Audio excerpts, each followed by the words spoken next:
In the hot winds of 1878, a strange sickness swept through the fields of Harper County, Kansas. While dozens perished in the heat of this invisible plague, 4 brothers named Ezra, Caleb, Josiah, and Abel Blackwood remained untouched. This was no miracle.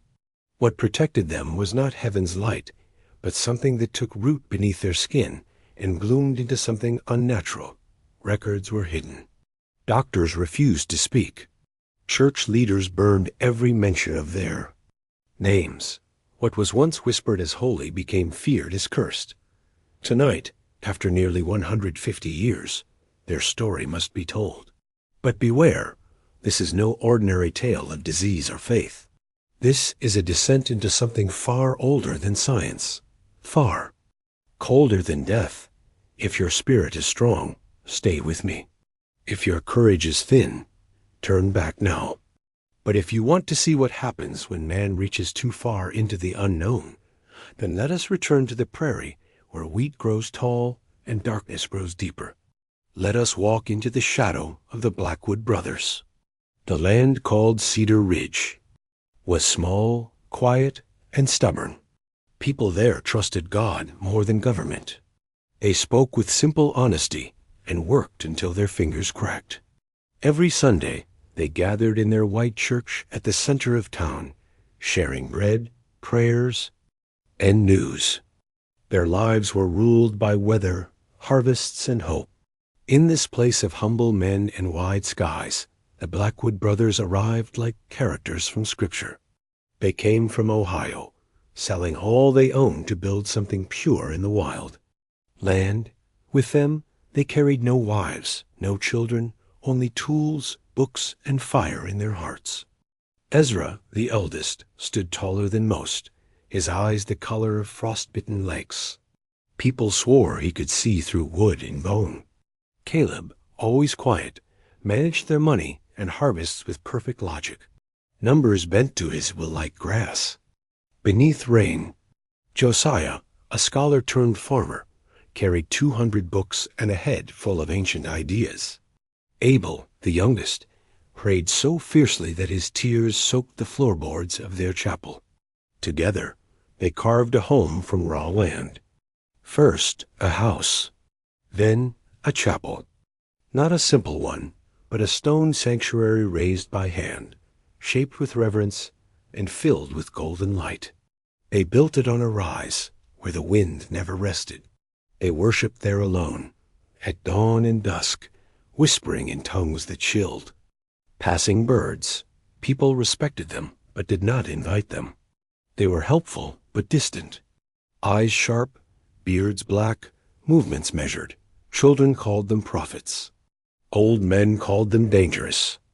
They worked harder than any, planting wheat that grew thick, raising cattle that never sickened, and praying with devotion that never faded. Then came the fever. First, a shopkeeper's wife burned with heat and died before sunrise. Then 3 more. Each fell quickly. Each died with strange marks on their skin and words on their tongues that no neighbor understood. The town doctor tried to understand, but the disease laughed at him. People closed doors. Wells were blamed. Church bells fell silent. Fear spread faster than fire. In their stone chapel, the Blackwood brothers did not tremble. They waited, until Josiah stood one night and said he had seen a sign. This sickness was a test, not just for the town, but for them. They had been spared not for safety, but for sacrifice. It was time to act. He went into town, to a child burning with fever, and placed his hands on the boy's head. But he did not pray for healing. He begged for transfer. Let the boy's pain fall upon him. Let the disease eat his flesh. Let faith decide what remained. The boy sat up, hungry, healthy, alive, but Josiah walked away shivering. His eyes glowed faintly. His skin grew warm. Over 2 days, he touched others. Each recovered. Josiah dimmed. By the time he returned home, his body shook with fire. He smiled. "This is not death," he whispered. "This is the path."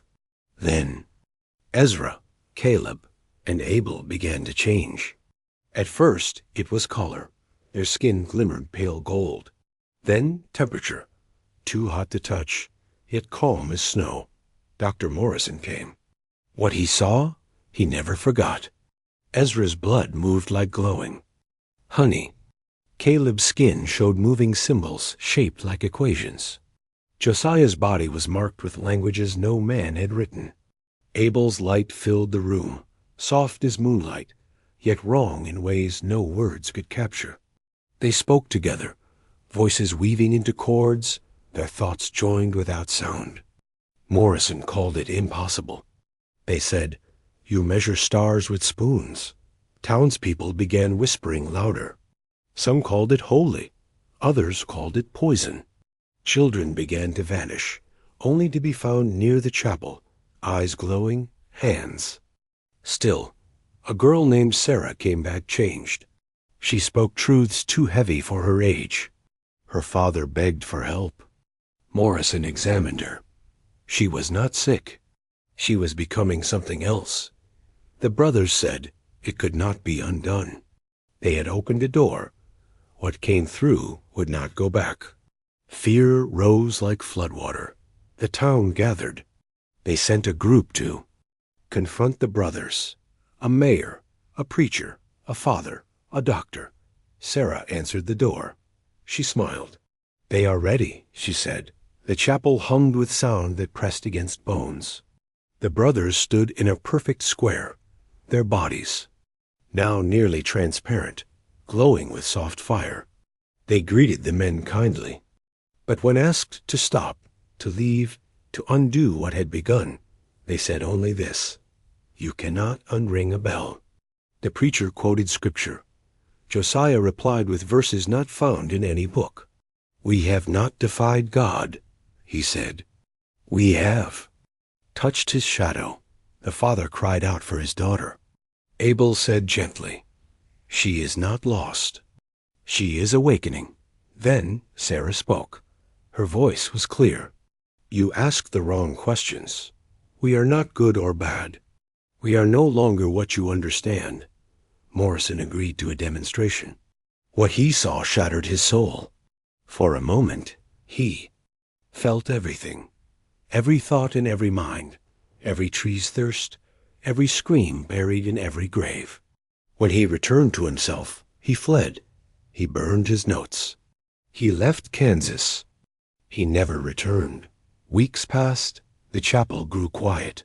Then, one by one, the brothers were found dead, if death is the word. Their bodies had changed again. Eyes like glass, skin like parchment. No cause could be named. They were buried without ceremony. The town tried to forget, but the land remembers. Lights still flicker on the hill. Voices still hum in the wheat. The chapel, broken, stands. Science refuses to study the case. Because if it is true, if men can change like this, then what? Is flesh? What is soul? What are we? Maybe the Blackwood brothers were not chosen. Maybe they chose. And maybe that choice opened something we were never meant to see. What do you believe? Leave your thoughts below. And if you want more stories like this, you know what to do. The wind still whispers their names. Listen closely. They have not gone far.